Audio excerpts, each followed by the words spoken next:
So ಮೊದಲೇ ಅಂಥದ್ದೇನಾಯ್ತು ಅನ್ನೋ ಪ್ರಶ್ನೆ. ಅಜಿತ್ ಪವಾರ್ ನಿಧನದ ಸುದ್ದಿ ಕೇಳಿ ಕುಟುಂಬಸ್ಥರಿಗೆ ಆಘಾತ ಆಗಿದೆ. ನಿಜಕ್ಕೂ ದಿಸ್ ಇಸ್ ಅನ್ಎಕ್ಸ್ಪೆಕ್ಟೆಡ್. ಅಂದ್ಕೊಂಡಿರ್ಲಿಲ್ಲ ಬೆಳ್ಳಂಬೆಳಗಿಂಥದ್ದೊಂದು ಸುದ್ದಿ ಅಥವಾ ಇಂಥ ಘಟನೆ ನಡೆಯುತ್ತೆ ಅಂತ. ಬಾರಾಮತಿಯತ್ತ ಸುಪ್ರಿಯಾ ಸುಳೆ ಕೂಡ ಹೊರಟಿದ್ದಾರೆ ಅನ್ನುವಂಥ ಮಾಹಿತಿ ಇದೆ. ಅಜಿತ್ ಪವಾರ್ ನಿಧನದ ಸುದ್ದಿ ಕುಟುಂಬಸ್ಥರಿಗೆ ತೀವ್ರ ನೋವು ಆಘಾತವನ್ನ ತಂದಿದೆ. ಅವರ ನಿವಾಸದಲ್ಲಿ ಆಕ್ರಂದನ ಮುಗಿಲು ಮುಟ್ಟಿದೆ. ಸುನೀತಾ ಪವಾರ್ ಹಾಗೆ ಸುಪ್ರಿಯಾ ಸುಳೆ ಇಬ್ಬರು ಕೂಡ ಬಾರಾಮತಿಯತ್ತ ಹೊರಟಿದ್ದಾರೆ. ಡಿಸಿಎಂ ಮಹಾರಾಷ್ಟ್ರದ ಡಿಸಿಎಂ ಅದರ ಜೊತೆಯಲ್ಲಿ ಅವರ ಪಿಎಗಳು, ಅದರ ಜೊತೆಯಲ್ಲಿ ಪೈಲಟ್ ಹಾಗೆ ಇನ್ನಿತರರು ಕೂಡ ಇದ್ರು ಅನ್ನುವಂತ ಮಾಹಿತಿ. ಅಷ್ಟು ಮಂದಿಯೂ ಕೂಡ ಈಗ ಮೃತಪಟ್ಟಿರೋದು. ಆ ಪ್ಲೇನ್ ಆಗಸದಲ್ಲೇ ಕ್ರಾಶ್ ಆಯ್ತಾ ಅಥವಾ ಬೆಂಕಿ ಕಾಣಿಸ್ಕೊಳ್ತಾ ಏನಾಯ್ತು ಅನ್ನುವಂತ ಒಂದಷ್ಟು ಪ್ರಶ್ನೆಗಳಂತೂ ಇದ್ದೇ ಇದೆ. ಅದು ತನಿಖೆ ನಂತರದಲ್ಲಿ ಗೊತ್ತಾಗುತ್ತೆ. ಆದ್ರೆ ಈಗ ಬರ್ತಾ ಇರುವಂತಹ ಮಾಹಿತಿಯ ಪ್ರಕಾರ ತುರ್ತು ಭೂಸ್ಪರ್ಶ ಮಾಡೋದಕ್ಕೆ ಪೈಲಟ್ ಪ್ರಯತ್ನ ಪಟ್ಟಿದ್ದಾನೆ ಅನ್ನುವಂತ ಮಾಹಿತಿ. ಆದ್ರೆ ತುರ್ತು ಭೂಸ್ಪರ್ಶ ಮಾಡುವಂತ ಅನಿವಾರ್ಯತೆ ಏನು ಎದುರಾಗಿತ್ತು ಅನ್ನುವಂತ ಒಂದಷ್ಟು ಮಾಹಿತಿಗಳಿದೆ. ಟೆಕ್ನಿಕಲ್ ಡೀಟೇಲ್ಸ್ ಇನ್ನೇನು ಲಭ್ಯ ಆಗಬೇಕು. ಆದ್ರೆ ಸದ್ಯ ಬರ್ತಾ ಇರುವಂತಹ ಮಾಹಿತಿಯ ಪ್ರಕಾರ ಇಬ್ಬರು ಪೈಲಟ್ಗಳು, ಓರ್ವ ಕ್ಯಾಬಿನ್ ಕ್ರೂ ಇವರೆಲ್ಲರೂ ಕೂಡ ಇದ್ರು ಅನ್ನುವಂತ ಮಾಹಿತಿ. ಡೀಟೇಲ್ಸ್ ಅನ್ನ ಕೊಡ್ತಾರೆ ನಮ್ಮ ಪ್ರತಿನಿಧಿ ರಂಜಿತ್ ಶಿರಿಯಾರ್. ನೇರ ಸಂಪರ್ಕದಲ್ಲಿ ಜಾಯಿನ್ ಆಗಿದ್ದಾರೆ.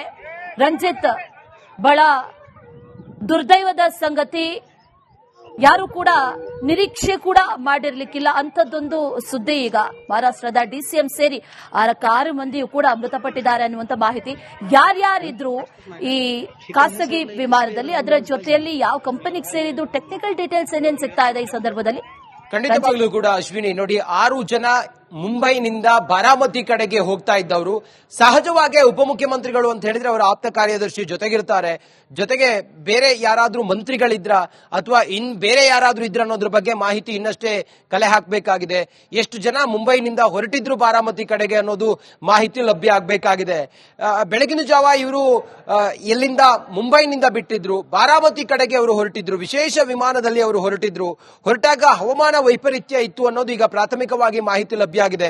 ಆದ್ರೆ ಖಚಿತ ಕಾರಣ ಏನು ಈ ಕ್ರಾಶ್ ಆಗೋದಕ್ಕೆ ಅನ್ನೋದು ಇನ್ನಷ್ಟೇ ಈಗ ಮಾಹಿತಿ ಲಭ್ಯ ಆಗಬೇಕಾಗಿದೆ. ಈ ಅಜಿತ್ ಪವಾರ್ ಅವರು ಇದ್ದಂತ ವಿಮಾನದಲ್ಲಿ ಏನಾದ್ರೂ ಟೆಕ್ನಿಕಲ್ ಪ್ರಾಬ್ಲಮ್ ಇತ್ತ ಅನ್ನೋದ್ರ ಬಗ್ಗೆಯೂ ಕೂಡ ಮಾಹಿತಿ ಕಲೆ ಹಾಕಬೇಕಾಗಿದೆ. ನೀವು ನೋಡ್ತಾ ಇದ್ರೆ ಅದೊಂದು ಬೆಟ್ಟಗುಡ್ಡದ ಪ್ರದೇಶ ಅನ್ನೋ ರೀತಿಯಲ್ಲಿ ಕಾಣಿಸ್ತಾ ಇದೆ. ಆ ಸ್ಪೆಷಲ್ ಏನು ವಿಮಾನ ಇತ್ತಲ್ಲ, ಅದು ಹೋಗ್ತಾ ಇದ್ದಂತ ಸಮಯದಲ್ಲಿ ಉಂಟಾದಂತಹ ಆ ಒಂದು ಟೆಕ್ನಿಕಲ್ ಇಶ್ಯೂ ಇತ್ತಲ್ಲ, ಟೆಕ್ನಿಕಲ್ ತಾಂತ್ರಿಕ ಕಾರಣದಿಂದಾಗಿ ಕೆಳಗಡೆ ಬಿದ್ದು ಕ್ರಾಶ್ ಆಗಿ ಬೆಂಕಿ ಹೊತ್ಕೊಂಡು ಸಂಪೂರ್ಣವಾಗಿ ಅದು ಸುಟ್ಟು ಕರಕಲಾಗಿ ಬ್ಲಾಸ್ಟ್ ಆಯ್ತಲ್ಲ, ಬೆಂಕಿ ಕಾಣಿಸಿಕೊಂಡು ಸಂಪೂರ್ಣ ಛಿದ್ರವಾದಂತಹ ವಿಮಾನದ ಅವಶೇಷಗಳನ್ನ ಗಮನಿಸಿದಾಗ ಮತ್ತೆ ಅಲ್ಲಿನ ಸುತ್ತಮುತ್ತ ಪರಿಸರವನ್ನ ನೋಡ್ತಾ ಇದ್ದಾಗ ಅದು ಯಾವುದೋ ಒಂದು ಬೆಟ್ಟಗುಡ್ಡದ ಪ್ರದೇಶ ಅನ್ನೋ ರೀತಿಯಲ್ಲಿ ಭಾಸವಾಗ್ತಾ ಇದೆ. ಈ ಸಮಯದಲ್ಲಿ ಪೈಲಟ್ ಕೆಳಗಡೆ ತುರ್ತು ಭೂಸ್ಪರ್ಶ ಮಾಡೋದಕ್ಕೆ ಪ್ರಯತ್ನ ಪಟ್ಟರೂ ಕೂಡ ಅದು ಆಗಿಲ್ಲ ಅನ್ನೋದು ಈಗ ಪ್ರಾಥಮಿಕವಾಗಿ ಮಾಹಿತಿ ಲಭ್ಯ ಆಗಿದೆ. ಅಥವಾ ಬೇರೆ ಏನಾದ್ರೂ ಟೆಕ್ನಿಕಲ್ ಕಾರಣಗಳಿತ್ತ ಅನ್ನೋದ್ರ ಬಗ್ಗೆ, ಅಥವಾ ಅಲ್ಲಿ ಇಂಜಿನ್ಗೆ ಏನು ಇಂಧನ ಸಪ್ಲೈ ಆಗದೆ ಹಿಂಗಾಯ್ತಾ ಅನ್ನೋದ್ರ ಬಗ್ಗೆಯೂ ಕೂಡ ಈಗ ಮಾಹಿತಿಯನ್ನು ಸಂಪರ್ಕದಲ್ಲಿ ಮತ್ತೊಂದು ಅಪ್ಡೇಟ್ ಇದೆ ವಿಚಾರಕ್ಕೆ ಸಂಬಂಧಪಟ್ಟಂತೆ. ಮೊದಲೇ ಅಂಥದ್ದೇನಾಯ್ತು ಅನ್ನೋ ಪ್ರಶ್ನೆ. ಅಜಿತ್ ಪವಾರ್ ನಿಧನದ ಸುದ್ದಿ ಕೇಳಿ ಕುಟುಂಬಸ್ಥರಿಗೆ ಆಘಾತ ಆಗಿದೆ. ನಿಜಕ್ಕೂ ದಿಸ್ ಇಸ್ ಅನ್ಎಕ್ಸ್ಪೆಕ್ಟೆಡ್. ಅಂದ್ಕೊಂಡಿರ್ಲಿಲ್ಲ ಬೆಳ್ಳಂಬೆಳಗಿಂಥದ್ದೊಂದು ಸುದ್ದಿ ಅಥವಾ ಇಂಥ ಘಟನೆ ನಡೆಯುತ್ತೆ ಅಂತ. ಬಾರಾಮತಿಯತ್ತ ಸುಪ್ರಿಯಾ ಸುಳೆ ಕೂಡ ಹೊರಟಿದ್ದಾರೆ ಅನ್ನುವಂತ ಮಾಹಿತಿ ಇದೆ. ಅಜಿತ್ ಪವಾರ್ ನಿಧನದ ಸುದ್ದಿ ಕುಟುಂಬಸ್ಥರಿಗೆ ತೀವ್ರ ನೋವು ಆಘಾತವನ್ನ ತಂದಿದೆ. ಅವರ ನಿವಾಸದಲ್ಲಿ ಆಕ್ರಂದನ ಮುಗಿಲು ಮುಟ್ಟಿದೆ. ಸುನೀತಾ ಪವಾರ್ ಹಾಗೆ ಸುಪ್ರಿಯಾ ಸುಳೆ ಇಬ್ಬರು ಕೂಡ ಬಾರಾಮತಿಯತ್ತ ಹೊರಟಿದ್ದಾರೆ. ಡಿಸಿಎಂ ಮಹಾರಾಷ್ಟ್ರದ ಡಿಸಿಎಂ ಅದರ ಜೊತೆಯಲ್ಲಿ ಅವರ ಪಿಎಗಳು, ಅದರ ಜೊತೆಯಲ್ಲಿ ಪೈಲಟ್ ಹಾಗೆ ಇನ್ನಿತರರು ಕೂಡ ಇದ್ರು ಅನ್ನುವಂತ ಮಾಹಿತಿ. ಅಷ್ಟು ಮಂದಿಯೂ ಕೂಡ ಈಗ ಮೃತಪಟ್ಟಿರೋದು. ಆ ಪ್ಲೇನ್ ಆಗಸದಲ್ಲೇ ಕ್ರಾಶ್ ಆಯ್ತಾ ಅಥವಾ ಬೆಂಕಿ ಕಾಣಿಸ್ಕೊಳ್ತಾ ಏನಾಯ್ತು ಅನ್ನುವಂತ ಒಂದಷ್ಟು ಪ್ರಶ್ನೆಗಳಂತೂ ಇದ್ದೇ ಇದೆ. ಅದು ತನಿಖೆ ನಂತರದಲ್ಲಿ ಗೊತ್ತಾಗುತ್ತೆ. ಆದ್ರೆ ಈಗ ಬರ್ತಾ ಇರುವಂತಹ ಮಾಹಿತಿಯ ಪ್ರಕಾರ ತುರ್ತು ಭೂಸ್ಪರ್ಶ ಮಾಡೋದಕ್ಕೆ ಪೈಲಟ್ ಪ್ರಯತ್ನ ಪಟ್ಟಿದ್ದಾನೆ ಅನ್ನುವಂತ ಮಾಹಿತಿ. ಆದ್ರೆ ತುರ್ತು ಭೂಸ್ಪರ್ಶ ಮಾಡುವಂತ ಅನಿವಾರ್ಯತೆ ಏನು ಎದುರಾಗಿತ್ತು ಅನ್ನುವಂತ ಒಂದಷ್ಟು ಮಾಹಿತಿಗಳಿದೆ. ಟೆಕ್ನಿಕಲ್ ಡೀಟೇಲ್ಸ್ ಇನ್ನೇನು ಲಭ್ಯ ಆಗಬೇಕು. ಆದ್ರೆ ಸದ್ಯ ಬರ್ತಾ ಇರುವಂತಹ ಮಾಹಿತಿಯ ಪ್ರಕಾರ ಇಬ್ಬರು ಪೈಲಟ್ಗಳು, ಓರ್ವ ಕ್ಯಾಬಿನ್ ಕ್ರೂ ಇವರೆಲ್ಲರೂ ಕೂಡ ಇದ್ರು ಅನ್ನುವಂತ ಮಾಹಿತಿ. ಡೀಟೇಲ್ಸ್ ಅನ್ನ ಕೊಡ್ತಾರೆ ನಮ್ಮ ಪ್ರತಿನಿಧಿ ರಂಜಿತ್ ಚಿಡಿಯಾರ್ ನೇರ ಸಂಪರ್ಕದಲ್ಲಿ ಜಾಯಿನ್ ಆಗಿದ್ದಾರೆ. ರಂಜಿತ್, ಬಹಳ ದುರ್ದೈವದ ಸಂಗತಿ, ಯಾರು ಕೂಡ ನಿರೀಕ್ಷೆ ಕೂಡ ಮಾಡಿರ್ಲಿಕ್ಕಿಲ್ಲ ಅಂಥದ್ದೊಂದು ಸುದ್ದಿ. ಈಗ ಮಹಾರಾಷ್ಟ್ರದ ಡಿಸಿಎಂ ಸೇರಿ 6 ಮಂದಿಯೂ ಕೂಡ ಮೃತಪಟ್ಟಿದ್ದಾರೆ ಅನ್ನುವಂತ ಮಾಹಿತಿ. ಯಾರ್ಯಾರಿದ್ರು ಈ ಖಾಸಗಿ ವಿಮಾನದಲ್ಲಿ, ಅದರ ಜೊತೆಯಲ್ಲಿ ಯಾವ ಕಂಪನಿಗೆ ಸೇರಿದ್ದು, ಟೆಕ್ನಿಕಲ್ ಡೀಟೇಲ್ಸ್ ಏನೇನು ಸಿಗ್ತಾ ಇದೆ ಈ ಸಂದರ್ಭದಲ್ಲಿ? ಖಂಡಿತವಾಗ್ಲೂ ಕೂಡ ಅಶ್ವಿನಿ, ನೋಡಿ 6 ಜನ ಮುಂಬೈನಿಂದ ಬಾರಾಮತಿ ಕಡೆಗೆ ಹೋಗ್ತಾ ಇದ್ದವರು. ಸಹಜವಾಗಿ ಉಪಮುಖ್ಯಮಂತ್ರಿಗಳು ಅಂತ ಹೇಳಿದ್ರೆ ಅವರ ಆಪ್ತ ಕಾರ್ಯದರ್ಶಿ ಜೊತೆಗಿರ್ತಾರೆ. ಜೊತೆಗೆ ಬೇರೆ ಯಾರಾದ್ರೂ ಮಂತ್ರಿಗಳಿದ್ರ ಅಥವಾ ಬೇರೆ ಯಾರಾದ್ರೂ ಇದ್ರ ಅನ್ನೋದ್ರ ಬಗ್ಗೆ ಮಾಹಿತಿ ಇನ್ನಷ್ಟೇ ಕಲೆ ಹಾಕಬೇಕಾಗಿದೆ.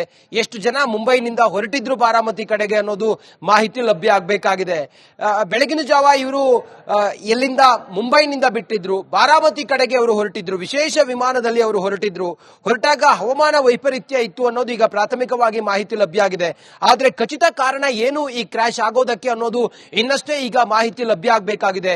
ಈ ಅಜಿತ್ ಪವಾರ್ ಅವರು ಇದ್ದಂತ ವಿಮಾನದಲ್ಲಿ ಏನಾದ್ರೂ ಟೆಕ್ನಿಕಲ್ ಪ್ರಾಬ್ಲಮ್ ಇತ್ತ ಅನ್ನೋದ್ರ ಬಗ್ಗೆಯೂ ಕೂಡ ಮಾಹಿತಿ ಕಲೆ ಹಾಕಬೇಕಾಗಿದೆ.